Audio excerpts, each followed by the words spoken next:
My name is Paul Murdock, and I'm running for Neshaminy School Board of Directors. When I got out of the Navy back in 2007, my wife and I decided to settle in Levittown based in part on the excellent reputation of the Neshaminy School District.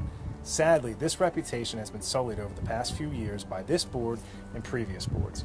We have 2 young daughters, and our oldest daughter is about to start kindergarten at Neshaminy in the fall. I'm not happy with the current direction of our school board and the decisions they are making for our students. The roadmap of the current board involves incurring tremendous debt, putting our 5th graders in the middle school, continuing to ignore the pension funding issues, and essentially puts us in the same place we are now when it comes to utilization. It's time to change the conversation in Neshaminy and actually address these real issues and opportunities.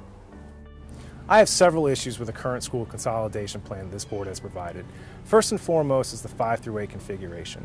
There are no educational studies that prove that putting our 5th grade children in middle school is a benefit to them. The available studies all point to students suffering adverse effects throughout their middle and high school careers. This plan is nothing more than the board putting dollars and cents ahead of our children's well-being and educational success. Secondly, the utilization numbers the board is using to justify their position simply don't add up. They argue that we need to close schools because our elementary schools are underutilized. Our elementary schools only appear that way because of their ill-advised grade 5 through 8 configuration plan. If 5th graders stayed in the elementary school where they belong, the elementary utilization problem is instantly solved. Third, the current board has moved forward with plans to take out over $82 million in bonds to build a new school, upgrade 3 schools, and restructure old debt. And they claim that this plan will not raise taxes and will not add to the taxpayer burden.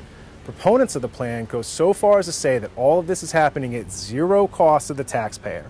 However, over the life of the new bond, Neshaminy will pay nearly $225 million in interest and principal payments on that borrowed $82 million.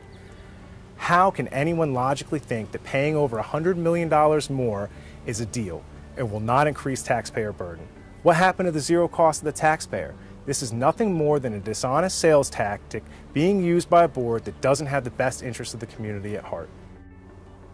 I've noticed something over the last several years. There's a serious lack of respect shown towards each other in the Neshaminy community, and this starts with the attitude of our current school board members. This is not acceptable to me, and I plan to change it. We need to respect each other as taxpayers, as board members, educators, staff members, and community members. We are all involved in this community. We see each other every day in the grocery stores, swim practice, t-ball games, and even at school. We need to set a better example for our students and teach them how to respect each other. I'm Paul Murdock, and I approve this message.